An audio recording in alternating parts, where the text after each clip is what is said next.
جی آج کے ہمارے دوسرے مہمان ہیں حمزہ ندیم صاحب، جن کا تعلق بھی بی ایس پولیٹیکل سائنس سے ہے اور یہ کرنٹلی ابھی اسٹوڈنٹ ہیں۔ تو آئیے ہم ان کے بارے میں آئیے ہم ان سے بھی جانتے ہیں انہوں نے پاکستان کی ترقی کے اندر کون سا ایسا شخص تلاش کیا ہے جو پاکستان کی ترقی کے لیے کام کر سکتا تھا۔ جی حمزہ بھائی۔ جی جزاک اللہ، آپ کا بہت شکریہ مجھ سے سوال پوچھنے کا۔ دیکھیں، پاکستان کے 75 سالہ ہسٹری کے اندر بہت زیادہ لیڈرز آئے جنہوں نے جو اپنے لیڈرشپ کوالٹیز کے حوالے سے پہچانے گئے in the society, in the country and around the world. لیکن کافی ایسے پولیٹیکل لیڈرز ہوتے ہیں جو اپنے لیڈرشپ گولز اور اس کے علاوہ جو اپنی پاور آف مینیپولیشن ہوتے ہیں، پاور آف ڈپلومیسی، اور اس کے علاوہ جو جس حوالے سے وہ اویئرنیس پھیلا سکتے ہیں لوگوں کے اندر۔ اس کے اندر پہلے قائد اعظم تھے and second one is Imran Khan. Quaid Azam کو میں اس لیے بول رہا ہوں کیونکہ اس وقت جہاں تک ہمیں یاد ہے مینار پاکستان میں جب وہ جلسے سے خطاب کرتے تھے، وی نو دیٹ کہ وہ انگلش میں بات کرتے تھے اور وہاں کے لوگ اتنے گوار تھے انہیں انگلش کا ایک ورڈ سمجھ نہیں آتا تھا، لیکن وہ کہتے تھے چونکہ قائد اعظم بول رہے ہیں تو ٹھیک بول رہے ہوں گے، جو اپنا نظریہ پیش کر رہے ہیں وہاں کے سامنے۔ عمران خان کے حوالے سے میں آپ لوگوں کو اس لیے کہنا چاہتا ہوں کیونکہ the power of unite the people of the Pakistan جو ہوتی ہے، جس کے اندر آپ رنگ، نسل، مذہب، اس طرح کی ہر چیز کو جو عوام کو، جو لوگوں کو علیحدہ کر سکے، جو لوگوں کے درمیان تفرقات پیدا کر سکے، اس چیز کو ہٹا کے قومیت کے حوالے سے لوگوں کو یونائٹ کرنا، یہ ایک لیڈر کی سب سے بڑی پہچان ہوتی ہے۔ اور دوسری بات، دا پاور آف مینیپولیشن۔ ایک آدمی لیڈر ہو ہی نہیں سکتا اگر وہ مینیپولیٹر نہ ہو۔ تو آپ کہنا چاہتے ہیں کہ آپ نے پاکستان کی تاریخ کے اندر عمران خان صاحب کو سب سے زیادہ آپ نے ایسا شخص بنا جو پاکستان کی ترقی کے لیے کام کر سکتا تھا۔ تو دیکھیں جی، ان کا میرا پھر آپ سے یہ سوال ہے کہ ان کے 3.5 سالہ دور کے اندر کیوں نہیں وہ ترقی کر سکے اپنے، وہ پاکستان کو چلیں اس پٹری کے اوپر تو بندہ ڈال دیتا ہے کہ آیا اس پٹری کے اوپر وہ پاکستان۔ اگر ترقی کے حوالے سے اگر بات کریں تو اب کس ترقی کے حوالے سے پوچھ رہے ہیں؟ سوشل ڈیولپمنٹ کے حوالے سے، پولیٹیکل ڈیولپمنٹ کے حوالے سے، کہ جو انفراسٹرکچر ڈیولپمنٹ اس کے حوالے سے؟ بیسیکلی میرا آپ سے یہی سوال ہے کہ جو سوشل اور اکانومیکلی جو آپ کی پاکستان کی ترقی ہے اس کے اندر، کیونکہ دیکھیں اگر آپ کے پاس کھانے کا کچھ نہیں ہے یا آپ کی معاشی ترقی ہی نہیں ہے تو آپ لوگوں کے اندر اویئرنیس کیسے پیدا کر سکتے ہیں؟ دیکھیں، جو ہم نے سوال کیا ہے کہ جب انسان کو کھانے پینے کے لیے کچھ ملے نا، تب ہی وہ کسی چیز کی تلاش کرتا ہے۔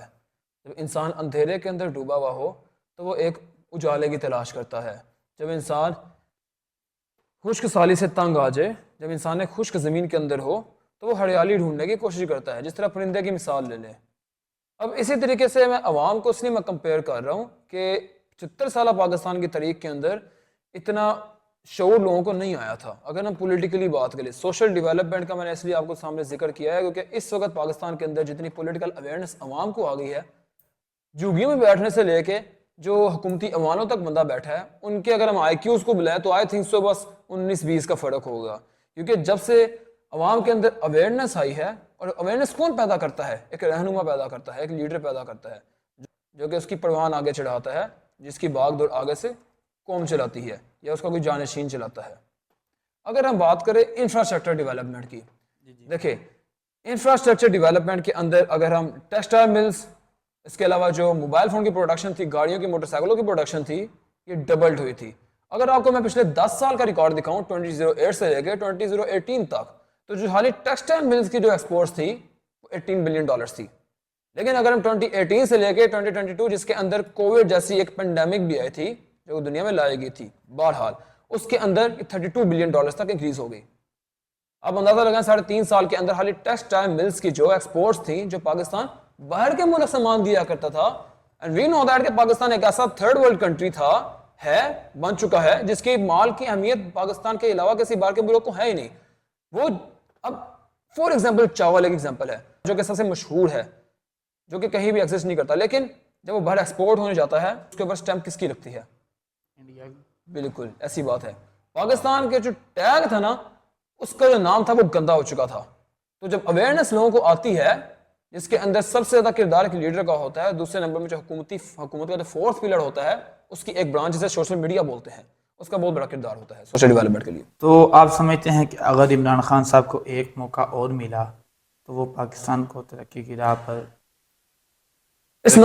پر جو ابھی آپ کہتے ہیں کہ انہوں نے گامزن تو کیا، تو کیا اس ترقی کی راہ کو پایہ تکمیل تک پہنچا سکتے ہیں؟ So it's not my wish. It's the wish of 250 million people of Pakistan. دوسری بات، اللہ knows the best کہ فیوچر کے بارے میں کون جانتا ہے سوائے اللہ تعالیٰ کے.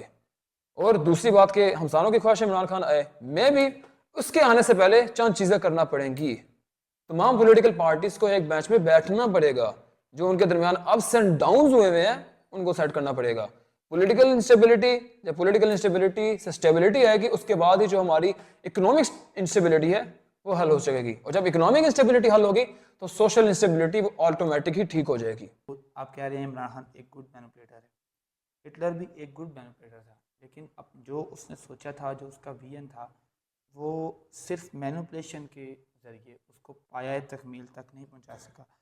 تو اگر وہ ڈیموکریٹک وے میں، اگر وہ ڈیموکریسی کے اندر اگر وہ دوسری پارٹیوں سے بات چیت نہیں کریں گے تو آپ کیا کہہ سکتے ہیں کہ ان کی مثال ایک مردہ ہٹلر جیسی نہیں ہوگی؟ دیکھیں، مینیپولیشن کو سمجھنے سے پہلے آپ کو ایک بندے کی ہسٹری کے بارے میں سمجھنا پڑے گا. جس لوگوں سے وہ بات کر رہا ہے، جن کو مینیپولیٹ کرنے کی کوشش کر رہا ہے، ان کی ہسٹری کے بارے میں اسٹڈی کرنا پڑے گا. دیکھیں، کاز اور ایفیکٹس ہوتے ہیں نا. ایسے تو نہیں ہو سکتا کہ ایک حالی آدمی چگیوں سے اٹھ کے عوام کے سامنے آگے بیٹھ جانے مینیپولیٹ کرنے لگ پڑے. عوام تو اس کو منہ بھی نہیں لگائے گی، لیکن چند ریزنز ہوتی ہیں، چند آئیڈیولوجیز ہوتی ہیں اور چند ایسی پوائنٹس ہوتے ہیں جو کہ عوام چاہ رہی ہوتی ہے، کیونکہ ایسا لیڈر ان میں سے نکلے جو عوام تک وہ بات آسانی سے بتا سکے. دیکھیں، دنیا کی جو ایک چیز ہے نا بہت اچھی ہے، دنیا کے اندر سب کچھ ممکن ہے.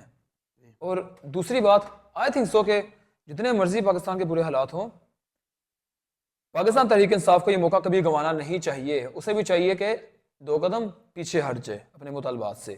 اور اسی طریقے سے جو باقی پارٹیز ہیں، وہ جس طرح آپ کے ساتھ بات کرنے کے لیے مطالبات آپ کے ساتھ ریکویسٹ کر لیا کہ ایک پیج میں بیٹھ کے ساری پارٹیز بات کر سکیں. تو آئی تھنک سو ساری پارٹی کو ایک ساتھ بینچ پہ بیٹھ کے بات چیت کرنی چاہیے، مذاکرات کرنی چاہیے for the sake of the betterment of Pakistan.